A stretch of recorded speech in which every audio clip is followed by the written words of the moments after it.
Good morning, everyone, and welcome back to Wake and Take. It's your boy, Jason, and we've got some football to talk about today. Although today it's not just going to be me yapping. We've got the GOAT, one of the GOATs from the GOAT District, Dan Williamson. You've been seeing him all over PlayerProfiler recently. You've been, of course, seeing him on Fantasy Empire, really all over the place. One of the greatest fantasy football analysts out there. So I'm so excited to have him this morning to chop it up for some fantasy football stuff as we head into week 8. You're going to get our season reactions. You're going to get our season look ahead. We're going to get some buy, sells, hot takes, all that great stuff. So go ahead, take out your coffee, sit back, relax, and enjoy the show.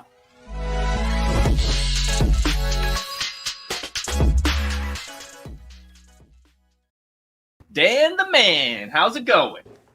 Going great, Jason. Thanks for having me. And I'm just going to spend the rest of the show attempting to live up to the intro that you gave me. So it's going to be tough, though. Gotta say. Hey, it's okay. There's no intro quite like the one you got on the Mind a Mansion just a couple weeks ago. I'll never beat the Bulls intro. I'll never beat that. Yep, exactly. So that was a pretty good one for sure. So Dan, I'm excited to have you here. You're genuinely are. You're one of the best out there. I love all the content you're putting out, all the shows that you do. You have some great advice, and I think that we're going to answer some questions in a really good way and help out the audience today. How do you feel about that? Yeah, definitely. I'm looking forward to it. I think you've got some great questions out there, and I'm looking forward to it. And this is such a great time of year too, because we have the NFL trade deadline coming up. Yep. We have teams are. Your fantasy teams are kind of figuring out who they are at this point, and you know what you need to do to compete. So, everybody's kind of jockeying for position right now. So it's a fun time of year. It is. It really is. I'm getting more trade offers than I have been all season now. Those are finally starting to pour in, sending them out a little bit more. It's like we're back at rookie draft season almost. It's everyone's kind of figuring their shit out, and it's nice. Yeah, it's real nice. No doubt about it. It's one of my favorite little stretches right here, and then once the playoffs start. Mm-hmm. Yeah, it's a good run. So let's go ahead and get into it. But before we get so far into it, I know that you're probably not feeling great this morning. I know you are a Vikings fan, but I wanted to know if you had any just kind of quick thoughts about last night's game. Probably going to pertain to the Rams, but in general, what were your kind of takeaways here? Couple takeaways is number one, I think. The Vikings have looked really good early in the first quarter when they're on their script, and when they're off, once they get off the script, they have not looked nearly as good on offense, and I think that's a little bit concerning. The Rams, it was nice to see, Kupp and Puka coming back. Both of them were a little bit load managed, but, I think Kupp showed probably more rust. Puka looked like he was pretty much stepping right in, but it just bodes good things for the Rams offense, which is a fantasy manager I'm excited to see. I've got tons of Kupp out there. I got a little bit of Puka, got some Stafford, so all those things are looking great. So I'm overall excited about it. The Vikings they're a fun team to root for. I definitely enjoy it, but I'm rooting for my fantasy teams more. Yeah. I'm totally with you there. I totally, over the last 3 years, I'm just an NFL fan. Put me in front of the red zone. I care about too many of my teams and players. Exactly. I've got a TV where I can show 2 games at once, and so I'll put the Vikings on one and the red zone on the other. And more than half the time, the sound is toward the red zone rather than the Vikings game. So that's the way it goes. Dan Williamson is a man of the people. That's how we do it, ladies and gentlemen. And I'm with you as it pertains to Thursday Night Football. I don't know if it's Sam Darnold or what. I think it's Sam Darnold. I know he's putting together the right things. But like you said, when they are not on the game plan, things just kind of change. And I feel like that's just a byproduct of not having a quarterback you totally trust on this offense. I know he can get it done. Yeah. But can you put the team on his back? He's just not that type of quarterback. You can go ahead. Sounds like you had something. Yeah, I think that's well said. He is a little bit.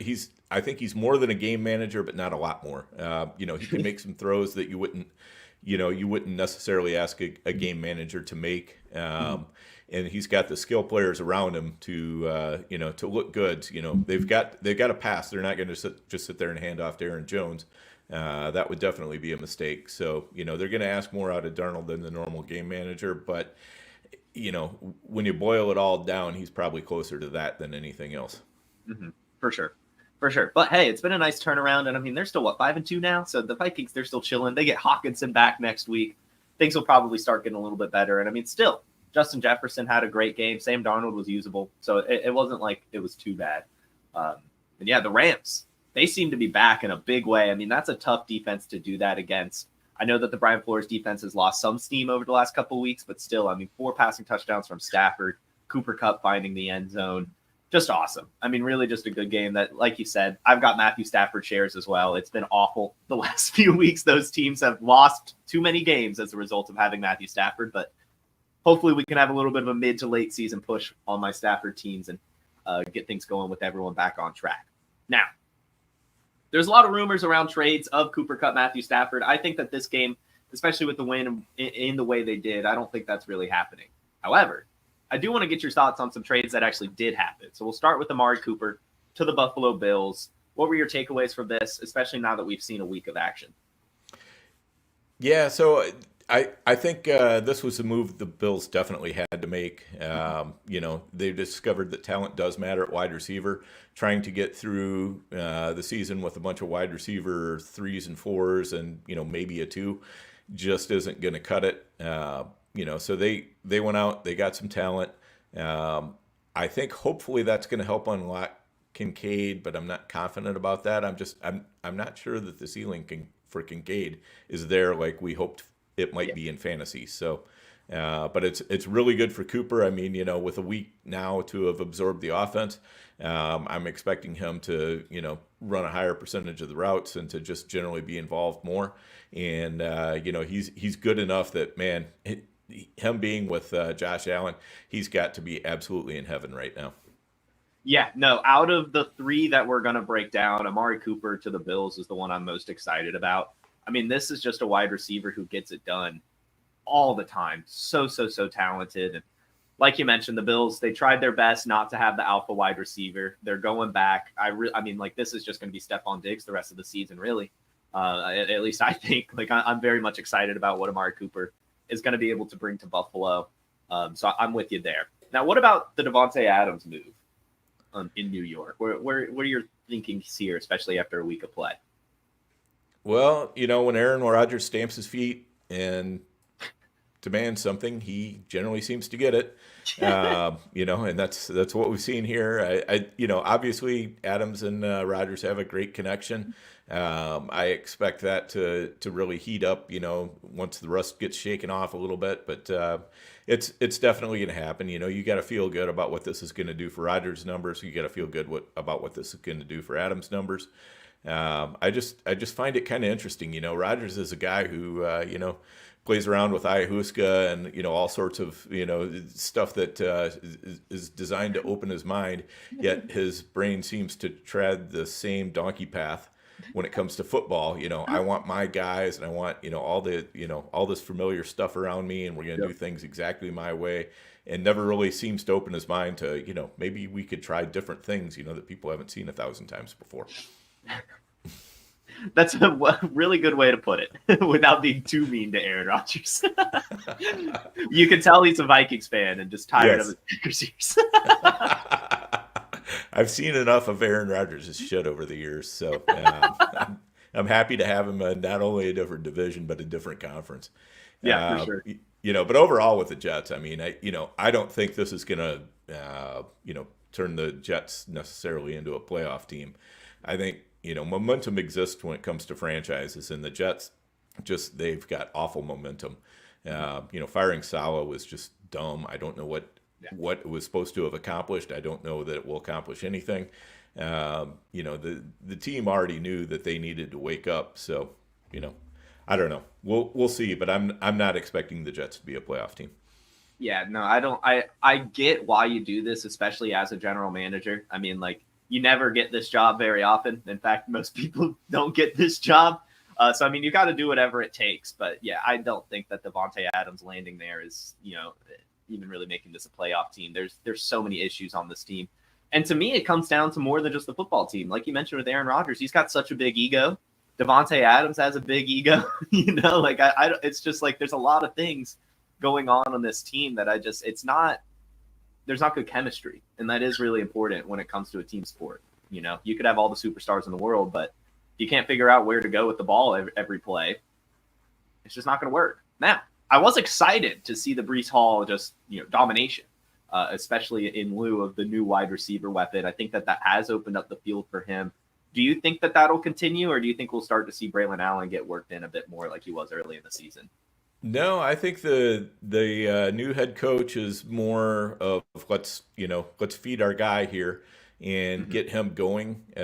Sometimes running backs just need a few carries to get themselves going, and as the game goes on, they get stronger. And Braylon Allen can be a great change of pace. I mean, that guy's such a load. They'll probably continue to use him somewhere around the goal line and all that. But I think probably other than Davante Adams and Aaron Rodgers, the person who's most infected in a positive way is going to be Breece Hall.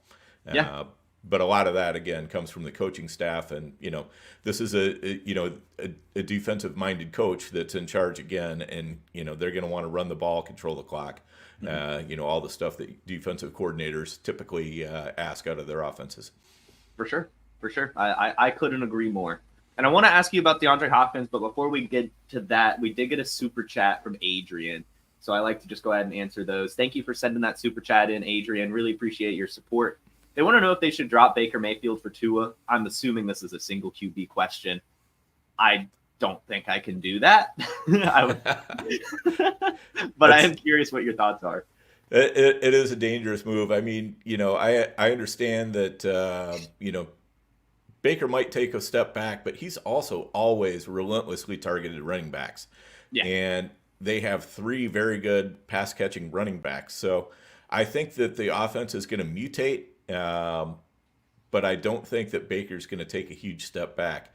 Tua, you're taking a huge chance when you hit your wagon to Tua, especially if you don't have a backup quarterback.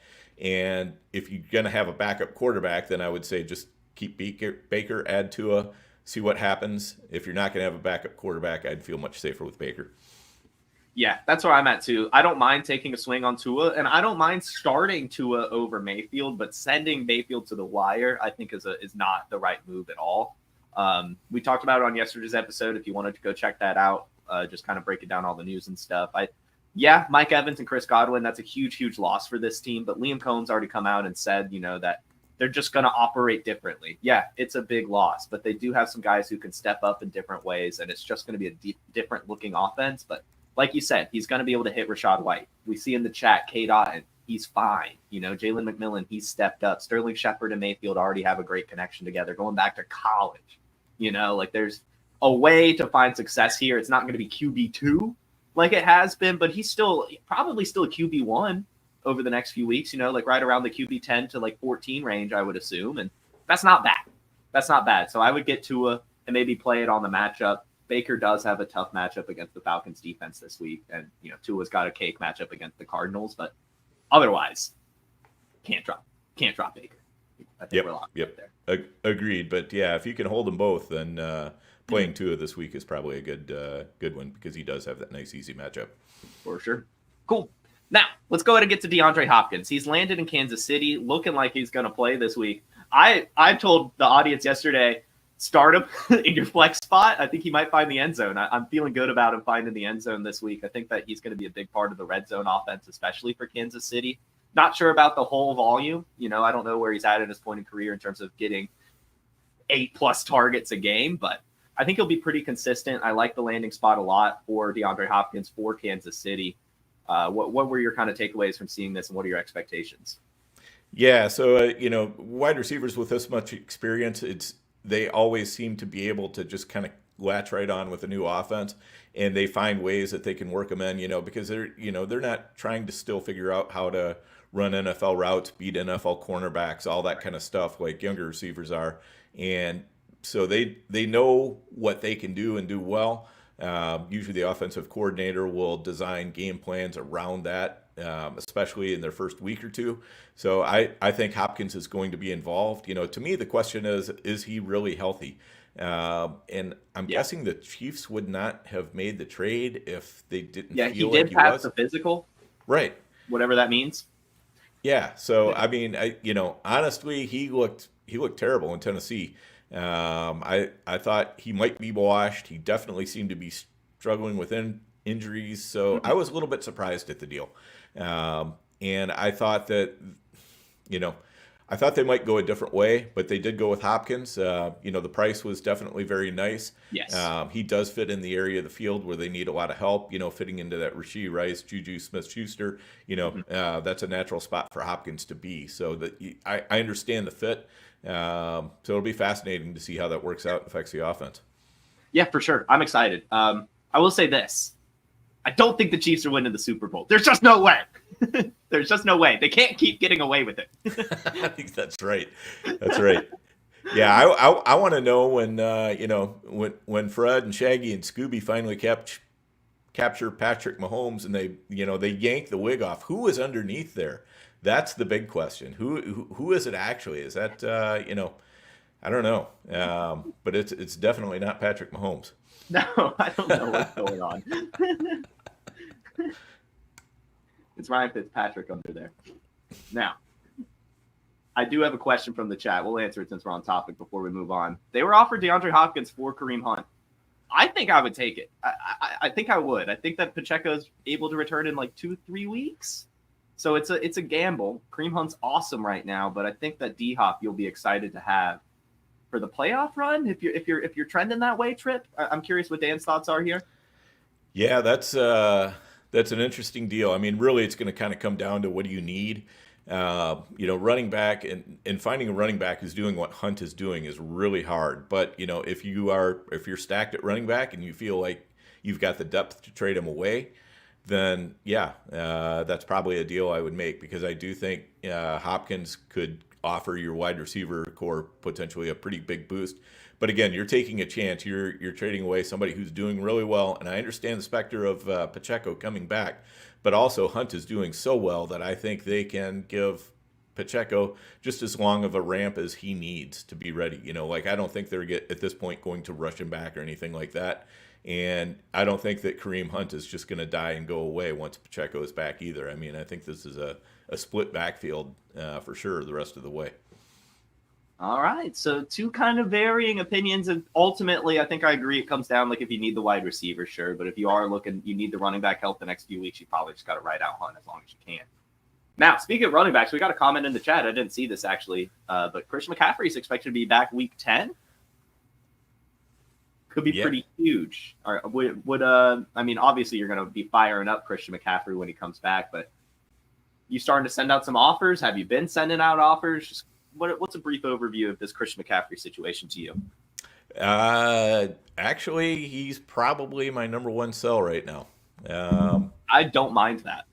Because, often the best time to sell injured players is just before they return to play. Everybody's kind of getting their expectations all lathered up, and, CMC, 25 points a game. Jordan Mason's not going away, people. No, he's not. He's just not. And, maybe McCaffrey can still hit, 70, 80% of what he used to hit, but, because he'll be still used in the high leverage situations. But if they're going to use a hammer around the goal line, they're probably going to use Mason, So the situation has changed for McCaffrey. And also, these Achilles strains, calf strains, all that kind of stuff. I'm very leery because it's real easy to re-injure when you have an injury like that. And so, to me, I think the sharpest move is probably, he's an aging running back, all that. I would probably just sell on this year. If you're on Dynasty, you maybe got some more to think about with it. But, if you're talking redraft, great time to sell in Dynasty. I would definitely explore that as well. Yeah, I mean, I think one thing that will really come into play here is where the 49ers are at in terms of their record. It's very likely that they're still pretty firmly in the playoff hunt when he does return. And if that's the case, they're going to ramp him up fairly slowly to make sure he's healthy for the playoffs. But if they continue to rack up these losses, I could see a world where they really get desperate and need Christian McCaffrey out there, especially with all the injuries piling up in the way they are. So I would definitely say exercise some patience, put him on the block, send out some offers as well. Really, I'm just curious what the market looks like for him in your league. It is going to kind of vary. So play around. Have some fun this weekend, guys. Try to sell him. try to buy him for a reasonable price as well, and just kind of test the waters. I think this is a fun situation.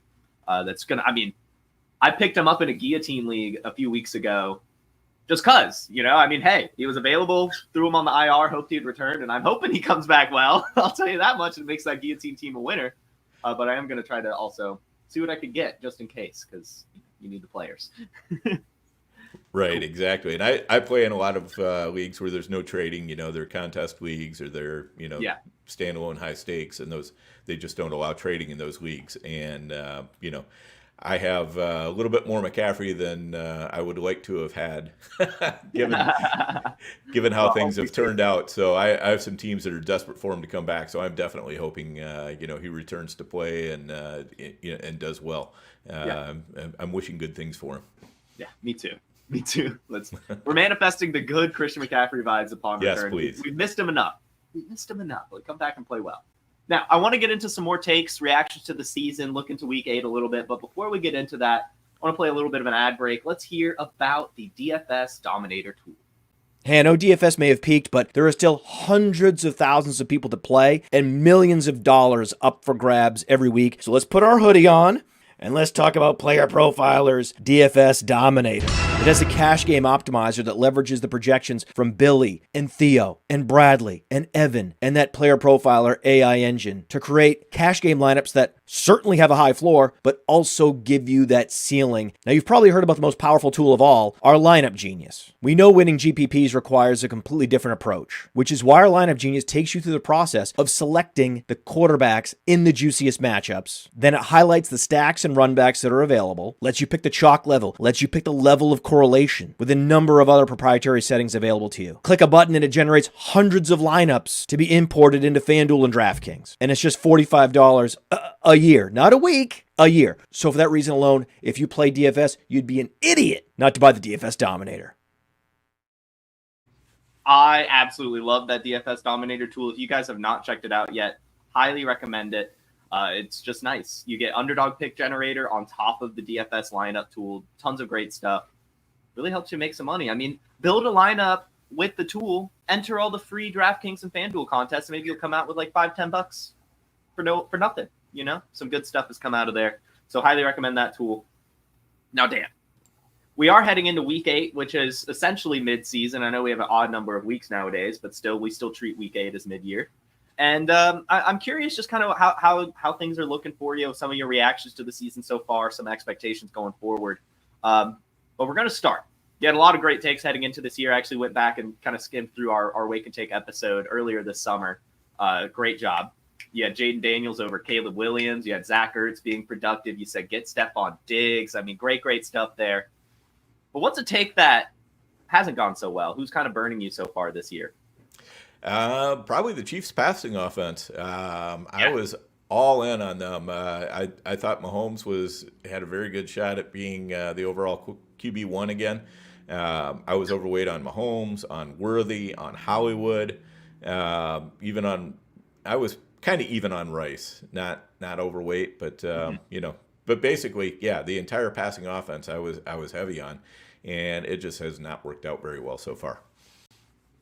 Yeah, that was one I kind of fell victim to too. I got very starry-eyed when I was looking at Patrick Mahomes. I was like, oh yeah, he's got all his weapons back. We're getting the 4,500, 40 touchdown Patrick Mahomes season. Has been the exact opposite. He's been one of the worst quarterbacks in the league so far, somehow. And I don't really get it, but yeah, that's kind of one that burned me as well.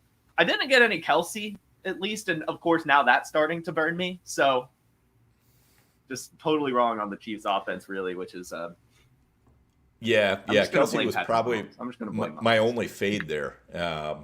So I'm right there with you. I just didn't have that much Kelsey. Yeah. Though this last week he really didn't do much. So maybe we're still right, Jason. That's true. That's true. And now DeAndre Hopkins is there, going to take his touchdown. So you're right. We were good. We're still good to fade Travis Kelce. Yep. Now, what take are you like super proud of? What has really been proven right that you're like, man, I really am Dan the man? Well, yeah, I mean, you hit a couple of them. Along with Diggs on the Texans, I was heavy on Mixon as well. I just thought that was a great fit. A lot of people were, just didn't seem that interested. I couldn't believe how cheap Mixon was during draft season. So I loaded up on that. And then the Falcons skill players were another one that I was really, really excited about, which is really weird because Cousins hasn't done all that well, yet the Falcons skill players have all performed either mostly as well as we thought, or, even better than possibly we thought, as in Drake London. Drake London's looking like a top 5 receiver. I know. It's crazy. I love that one. The Falcons offense has been incredible. Even down to Ray McLeod for some reason. But damn, Tyler Algier taking the Kirk Cousins touchdowns. that's really the only thing that's holding it back is damn Tyler over there taking the Kirk touchdowns. But otherwise, it's been incredible. I'm still feeling good about my Kyle Pitts shares. I know a lot of people were giving up on him, but I think it's fine. Like, I really don't think we need to be panicking about Kyle Pitts at all. Drake London, well exceeding expectations. Darnell Mooney, a stud. Bijan Robinson getting back on track. Tyler Algier, a flex play week in, week out. I mean, it's good stuff. And now the Buccaneers picking up the injuries, looking like the Falcons are going to win the South. Pretty exciting time down here in Atlanta. That was a good call, as well as the Mixon one. Because in that range, I mean, you could kind of pick your poison on old running back that has all of the chops, right? Alvin Kamara, Aaron Jones, Joe Mixon. And at this point, I think Joe Mixon was the right choice. Alvin Kamara's losing some steam. Aaron Jones pretty hit or miss. Mixon's just been, he's been the Texan. So that was a really, really great call. Yeah, who would have thought that Stroud was going to come in and pass for like 100 yards against Green Bay, and that Mixon would. That's the one that's starting to burn me the most, actually. Yeah, I was a little bit worried about Stroud. Sorry. I thought he was being overdrafted, but he had such great skill players around him. It was hard not to at least take some shots on him. I know. I was one of those people like CJ Stroud's the new Dynasty QB1. Oh man. Oh well. Now, so that's your good take, your bad take. What's just something so far this season that's kind of caught your eye, whether it be a player that's played a little bit better than you thought, or a team just in general, something that's a thought from this season? Yeah, my thought is more on a team that's really hasn't played up to expectation. That's Dak and the Cowboys offense as a whole. I knew the running game probably wasn't going to be great. I mean, when you go into it with Dowdle and the corpse of Zeke Elliott, things aren't going to be great on the ground. But even the scheme, I don't think has been really very good. I think Brian Schottenheimer has been exposed as an offensive coordinator again, and Dak just looks out of sorts. And then their defense is now all of a sudden, they haven't been able to trust their defense like normal.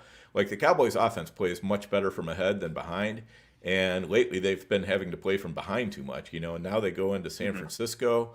I don't know. I mean, it's not looking great for the Cowboys. I think they're probably going to be a little bit of a disappointment the rest of the way. I'm hoping they can get things back together because I certainly, I've bankrolled a few pieces of this offense, so I would like to see that happen. But I don't know. It doesn't look promising to me. What do you think? No, I'm with you. It has been painful almost, especially like I was very excited about this offense. Ryan Flournoy, I was getting deep on this thing. I was like, this is an exciting offense. There's a path for even this wide receiver 6 to make some noise. And then its first catch turns into a fumble. Oh, yeah. That's not great. No, it's not. And the Cowboys are in complete disarray. And I don't know they might get better, at least from a fantasy perspective. I'm sure CeeDee Lamb will start to score the touchdowns, hopefully. He started off last year slow. But, it's hard to draw any path forward when you don't have a run game. And this is why I hate why the running back market is so cheap right now and why it's so disrespected. Because if you don't have a running game, you can't pass. You just can't. They're too one-dimensional. There's no threat in that backfield. And so teams are just like, they're able to stop them very, very easily. So I hope they make a move. I don't know even who you can make a move for at this point if you're a Cowboy in the running back room, but someone has to save that backfield or else this team is not even going to make it to the playoffs, really. And no, I'm not giving up on Flournoy. I'm just saying, the Cowboys, part of that take was that the Cowboys would be good, but they're bad. They're so bad.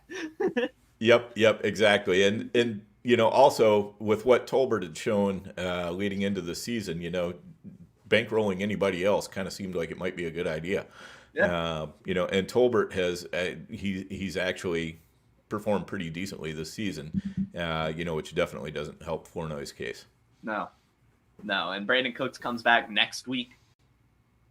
So, oh well, maybe next year. Or maybe something, we still got time. You're right. I'm not He's giving young. up.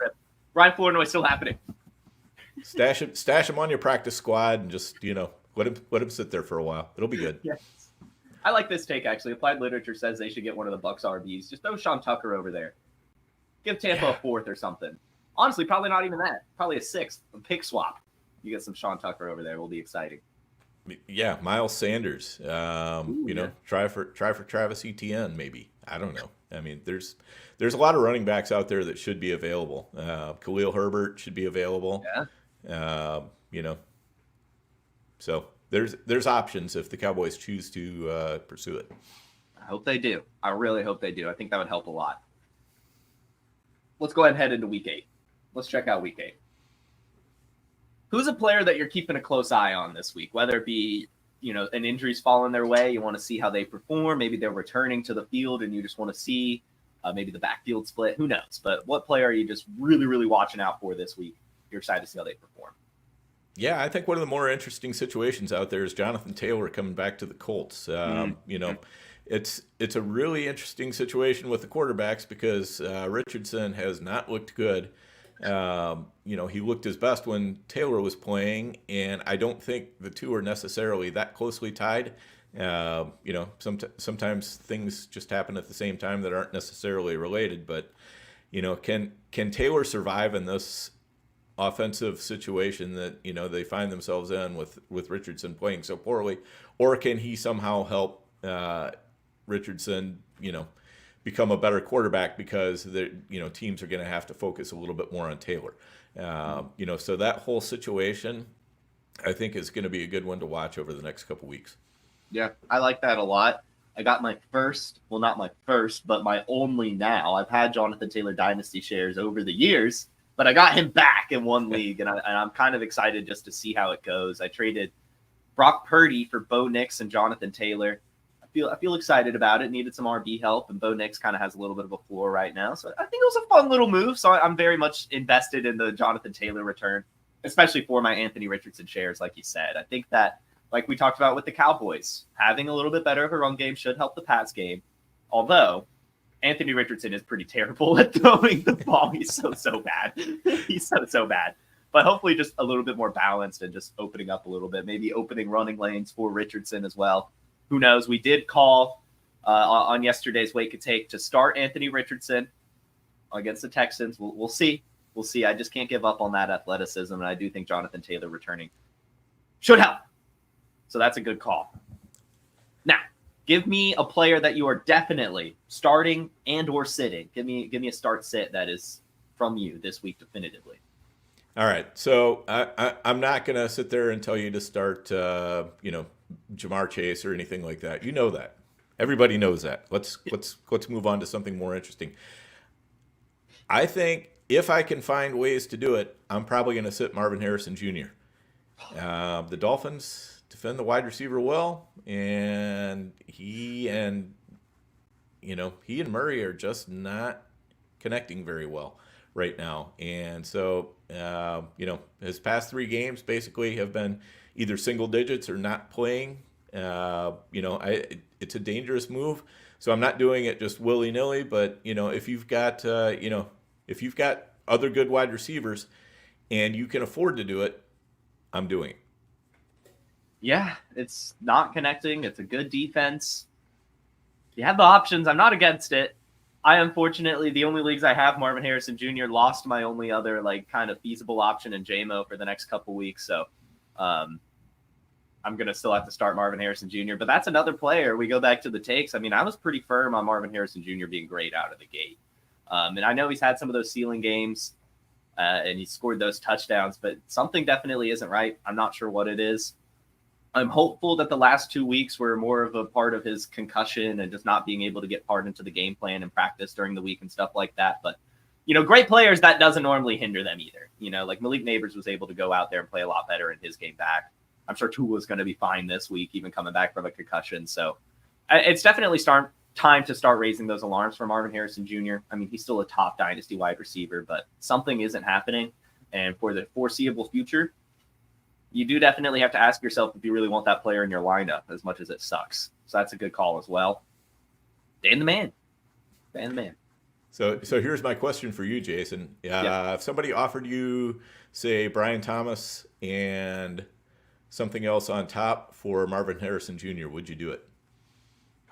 I actually saw someone do a 1-for-1 swap this morning on Twitter. I looked through, somebody did Marvin Harrison Jr. for Brian Thomas Jr. I still have Marvin Harrison ahead. I would be looking for something on top, but I don't know if you could really get it. I think I would want like a first on top, to be honest with you. And because a second, I feel like a little too low, and I don't think you're going to be able to get that. Brian Thomas hype is crazy right now. The Marvin Harrison fade is, also kind of crazy right now. So it's tough. Where are you on that? Yeah, I'm kind of with you. I think I don't think he can get that first anymore. The second just feels a little bit light. I mean, if you can get an early second, maybe, maybe have him throw in one other player or something. Just something to get a little bit more juice on top of that second would be nice. Yeah, but I mean, hey, Brian Thomas looks the part in Jacksonville, really does look like an alpha, and kind of unlocking Trevor Lawrence. Now, that was the Patriots last week, so hopefully we'll kind of see with another week if they can build upon the kind of confidence boost they get, which generally happens. I mean, a team beats up on a team. Generally, they can kind of use that to move forward, so I am curious to see how it goes. Brian Thomas doing a lot to help his dynasty value, but I've got to stay firm in Marvin Harrison Jr. I think that player is too good, been too productive with too good of a profile to fail. I think, at least. I mean, I don't know. I would be shocked. I hope so too. I've got some shares in Dynasty, and I'm still holding tight for now. But yeah, if I could. I like what I'm seeing out of Brian Thomas Jr. I think that guy's for real. So yeah, and he was a guy I was on the fence on. I was taking Worthy over him most of the time in Dynasty, and I wish at least once I'd reversed that. Yeah, definitely. I was at least taking Brian Thomas over McConkey, but yes. I mean, damn, I should have been taking him over like Benson, Brooks, probably Worthy. Yeah, at this point too. So, man. I mean, I'm still holding out hope for Worthy, but, right now, BTJ's got it all going. Yeah, I mean, people in the chat, we have two people saying that they wouldn't even trade BTJ for Marvin Harrison Jr. straight up. Okay, there you go. And literature pointing out that he was actually named a team captain this week, which is huge for just, his status within the organization. So, BTJ to the moon. Marvin Harrison Jr., I don't know. Somewhere. Failed to lift off so far, so hopefully they can, they can reset him on the launching pad and let's get going. Yeah, he's just still staying in Orlando right now. He'll get there, but he hasn't been able to hit the ship yet. Now, who are some streamers that you're recommending this week? You write a great article every week at PlayerProfiler, so feel free to plug that. Who are some players you mentioned? Yeah, so I've got probably my number one would be Sterling Shepard. I think he's gonna really he's gonna be in a great spot. I mean, we talked about him a little bit already. He slides into the slot very well, which is the Godwin role, which has kind of been the more productive role in this offense. So, Sterling Shepard, I think, is probably the guy that you're going to end up wanting on this offense the rest of the year. I think McMillan is great while Evans is out, but McMillan's still rookie, still got some things to figure out. So you can't 100% go towards him. And my article, as you mentioned, it's called Lucid Streams. It's deep sweepers at wide receiver and tight end. Basically, what I'm trying to do is I'm trying to get way down there, like when there's a lot of bye weeks going on and you really need to dig deep. Maybe you got to go onto the waiver wire. Maybe you're dropping to the bottom of the roster. You got to dig deep. But a couple other of mine, I've got Elijah Moore on there. Rashad Bateman, maybe not quite so deep anymore, but with Zay Flowers likely to miss time. I think you're going to be happy that you start Bateman this week. And Mason Tipton, I think, is my deep play for the Saints. We got Shaheed on IR. I know that MVS is there. I'm not an MVS fan, so I think Tipton and Rattler had some pretty good chemistry going. I think that could happen again. And at tight end, a couple of them. I'm right back on the Jonnu Smith train. I don't think he can put the toothpicks back in the tube here. I think he's going to be a part of this offense. He does what McDaniels wants out of that tight end position. Does it really well. He wants a guy like Kittle who can block well, who's really fast, can make some moves after the catch, and that's what Jonnu Smith is. So, I know a lot of people are saying, oh, that was a one-off. I don't think it was a one-off. I think that, after a couple games in this offense, Smith is starting to find his role. McDaniels is figuring out the best ways to use him. That's not going to change when Tua comes back. We've got Waddle and Tyreek, and they're going to get more for sure. But I think just the whole pie is going to be bigger. So I don't think just them getting more is necessarily going to lead to Jonnu getting a lot less. I mean, last week isn't happening again, but he can still have very productive games. Mm-hmm.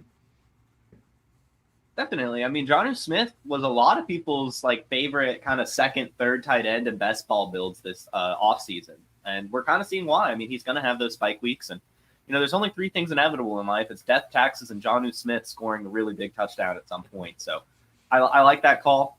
I really like the Sterling Shepard call. The Falcons have been getting eaten alive by the slot this year. A.J. Terrell does a really good job on the outside. So I could see Palmer and or McMillan struggling and Baker Mayfield just looking for Shepard. And the Mason Tipton call good too. I mean, there's just no one in New Orleans. There's just no one in New Orleans. Somebody has to catch some passes. So go read that article. I'm sure there's some other ones mentioned on there as well. It comes out every single week at playerprofiler.com/articles. Dan finds the guys. He goes deep, as you just heard. Guys. And there's some really great insight in players that you're probably able to pick up in 75% or more of your leagues. I'm sure that most of those players we just talked about are available still in most leagues. So I like that call a lot, Dan. Thank you for that advice. Let's get to the money moves. This is my favorite part of the show. I love making moves. I'm a big trading guy. I love trading. I really do. And I know you said you're in a lot of tournament stuff, but hey, I know you get some trades as well. I know you do.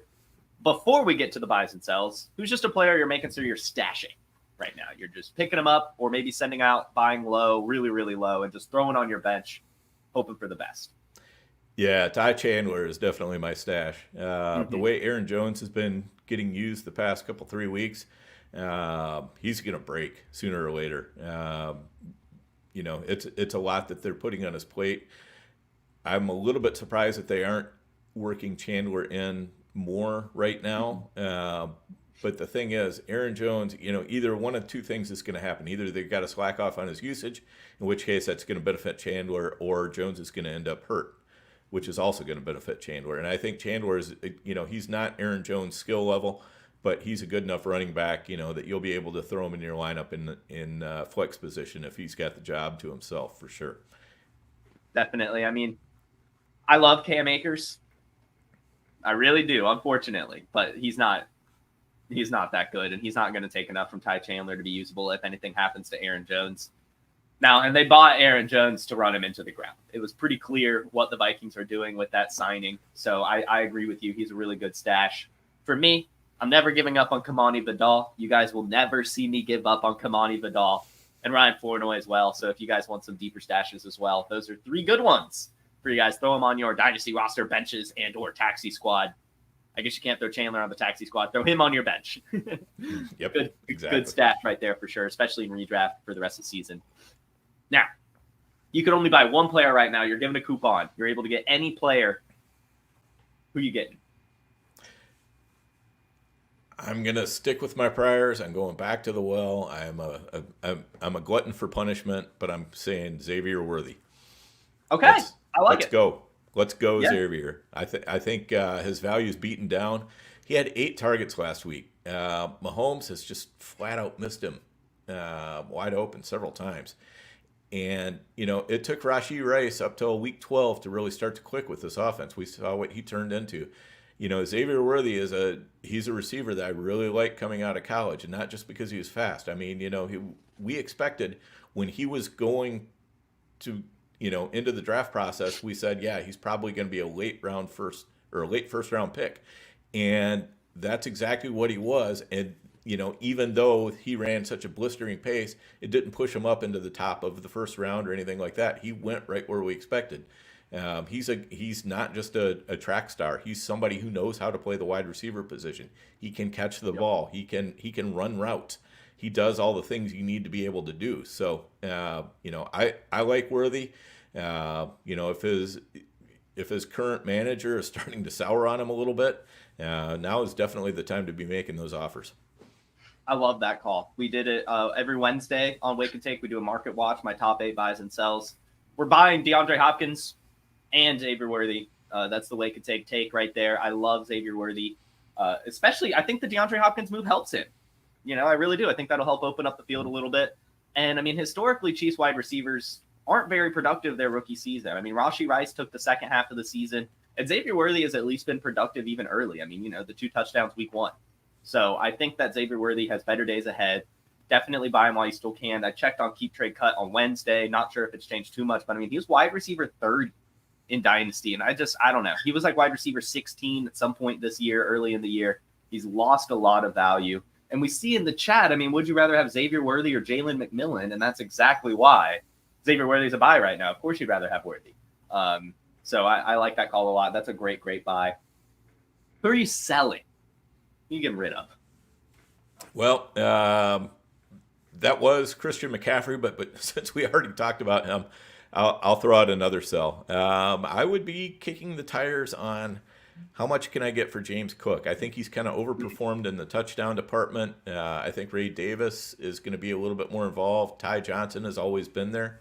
So we could see Cook's kind of ceding a little bit more work to these other guys as we go forward. So, I wouldn't just sell him to sell him, but if you can find somebody who's really excited about Cook, go out there and make that deal. Yeah, I mean, you could probably get Xavier Worthy plus for James Cook right now, if I'm not mistaken, off the top of my head, and I think that that's a fun move.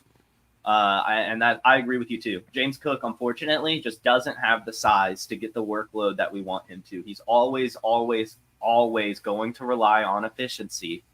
And I know that Ray Davis is the RB3, but he just looked so good a couple weeks ago. I really do think by the end of the year, they're going to continue to ramp him up as the RB2 in Buffalo. And he's going to take to some of those really valuable touches. He is. And so I would definitely also be looking to sell James Cook. I think for the most part, I would be looking to see what I could add to tier up. But I'm sure there's some good tier down options as well, especially if you want to get a little bit older. Like if you want to see if you could get a Derrick Henry plus, a Joe Mixon plus. Those are some interesting options out there. So that's another great call, Dan. Keep it up, man. You're killing it today. Imagine trying like James Cook in a second, see if you can move up to Kenneth Walker. Yes. Something like that. That would be perfect. Exactly. Maybe Devon Achane right now. Maybe people have soured over the last couple of weeks with Tua coming back. I think Devon Achane will be good again. So, that's a really fun call. I think that there's a lot of different options out there as it pertains to James Cook because he's got the youth, he's got the production, he's got the athleticism. That's an asset that people usually really, really like to pay up for. So definitely put him on the block, see what you could get. Now, we had another super chat before we move on to the next topic. So I just want to ask Adrian Michael, thank you for the chat. I'm going to go ahead and tell you this question. Unfortunately, I don't think it's actually going to work out for you. I believe Keaton Mitchell was activated off of IR or expected to be this week. I think he already was. So I'm not sure if you can even put him in your IR spot. I mean, if you have the room to stash Keaton Mitchell, we like him, but it's probably not going to be this year. Like this is probably more of a dynasty stash than anything as it pertains to Keaton Mitchell. What are your thoughts on Mitchell? Yeah, I agree with that. I mean, I do think they are going to try to find ways to work him into the offense because he is a special player, he's explosive and all that. But, we've seen that the coaching staff really trusts Justice Hill, and Justice Hill has repaid that trust. And they signed Hill to an extension. So that tells me that they're really, interested in keeping things pretty much as they have been.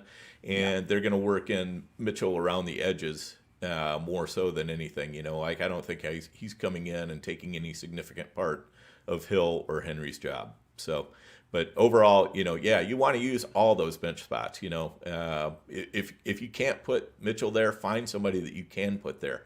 If you're going through any league and you have empty spots on your IR, you're just not doing it right. You want to make sure you've got as many players on your team under your control as possible.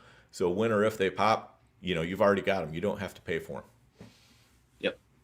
Use those spots. The amount of times I've dropped a player that I know was a deep stash just to pick up someone to throw into my R and pick up that player again. Just really, really work those roster spots. T. Mitchell's a good one to start doing that. Rasheen Ali as well on that same team if you just want to get a Ravens back. But there's just so many players just out there in general that you should be able to throw on your bench that, especially if this is redraft, I might go elsewhere than Mitchell. But still, you're doing it right, just even thinking that way. So good question. Dan, I want to get your hot take. We've got 9 weeks left. What's your hot take for the rest of the season? All right. We're going to stick with the Ravens here. Okay. I'm going to say Derrick Henry breaks Eric Dickerson's 40-year-old record of 2,105 yards rushing, and he ties Emmitt Smith with 25 rushing TDs. That's the fourth most all time. He's going to have 30 total TDs, one short of LT's 31 in 2006. All at 30 years old. I love it. Where is he at right now? I'm going to pull it up. So right now he's got 873 yards on the ground, 8 touchdowns. He has 62 yards receiving and 2 receiving touchdowns. So he's at 10 touchdowns right now. Yeah. So he's got to get 20 more the rest of the way. But here's the thing. Derrick Henry has always been a back half of the season guy. The fact that he's doing this well this early in the season is pretty unusual for him. So, and Baltimore knows what they've got. Their offensive line is just getting healthier. They're getting better at run blocking. Everything is coming together for him. And, I think it could be a very special year and a historic season. And, I just want to appreciate it as it happens. I think he's a lot of fun to watch every week. So easy guy to root for. Yeah, he is the king. It's just incredible what he's doing after being in the league so long. Just a match made in heaven in Baltimore, really. It's almost unfair that they were able to get him. I love that take. I hope it happens. Probably means I'll win at least one of my championships, which will be nice. So, no doubt. Yeah, but it's he's the outlier. It's just I know people say, well, running back has a short shelf life and all of that kind of stuff, but there are players who are outliers, and he is one of them. And he's just, I think, a special case. The way that he blends that weight and speed and how he handles contact and everything, it's just fantastic. Yep. He takes really good care of his body, has a really, really just kind of strict diet, and that's going to help. He's Tom Brady in the running back room with an extra 100 pounds of muscle. I like that. Yes, Tom Brady in the running back room. Perfect way to put it. All right, man. This has been an awesome show. Love your takes. Just love chopping it up with you in general, man. I know you've had a great season so far. I wish you the best on the rest of the season. Tell the people where they can find more of your work. I'm sure they would like to consume more Dan Williamson content. Yeah, and thanks for having me, Jason. I really appreciate it. You get out there and do those dynasty trades, people. Now is the time. People are buying and selling like crazy, so get some offers out there. Make sure people know you're a player and not just somebody who's sitting on the sidelines. You can catch me on Fantasy Empire every week right now. Myself, Chris Vaccaro, Nelson Sousa, and Matt Modica. We get together and we look at things from a kind of a high stakes perspective, which basically means that we're talking about 12-team leagues with deep rosters, 20-player rosters. So we have to go a little bit deeper than a lot of more casual leagues. Mm-hmm. But also, everything that we're talking about there applies to every league. Really, if you want to understand how to play fantasy football better, if you want to win your league, this is a show for you. It doesn't matter what stakes you're playing for. If you're playing for, $5 or just bragging rights in the office or whatever, doesn't matter. It's still a great show for you. You can pick up things every week. Just talking to those guys, I'm picking up stuff from them. They're picking up stuff from me. We're learning together. And, so that's my favorite kind of show to be involved in, is where, we're really searching and seeking for what's going to work rather than just talking about what's already happened. So make sure you check that out. And we had talked about it already. I read an article called Lucid Streams. It's basically deep streaming stuff for those who really need to get down into the nitty gritty at wide receiver or tight end. I not only write those takes, but I use them almost every week myself, because I am in a lot of deep leagues, and I've got a lot of teams, and I do have some teams that are in trouble at wide receiver or tight end pretty much every week. So yeah, you'll find me using the advice that I'm putting out there too. Yeah, man. Audience, I messaged Dan earlier this week, get the confirmation he's coming on, tell him I'd hit him up with the show sheet Wednesday or Thursday. He was like, take your time. Wednesday, I'm running waivers. You're in 68 leagues, you said? 62, I believe 62? It is. Yeah, man. If I counted right. I've counted them up a couple times and come up with different numbers. So he is really, really out there. You know it. When he's putting out this content, you know that he's also acting on it. Really appreciate you coming on, man. As the comments say, one of the Mount Rushmores of fantasy football. You're awesome. Keep up the great work. Audience, hit that like button. Hit the subscribe. We will be back Monday for our reactions to Week 8. You all have a fantastic Friday and a wonderful weekend. Good luck in all your matchups. We'll see you Monday. Peace. From the Podfather to you, I deeply appreciate you tuning in. And many ask, what can I do? What can I do to help support the hosts, the research they do, the production costs? Go to PlayerProfiler.com, Dynasty Deluxe, World Famous Draft Kit, Rankings, DFS Dominator, and of course, data analysis. Subscribe to any one of those, and you support all of us and take Player Profiler to the moon.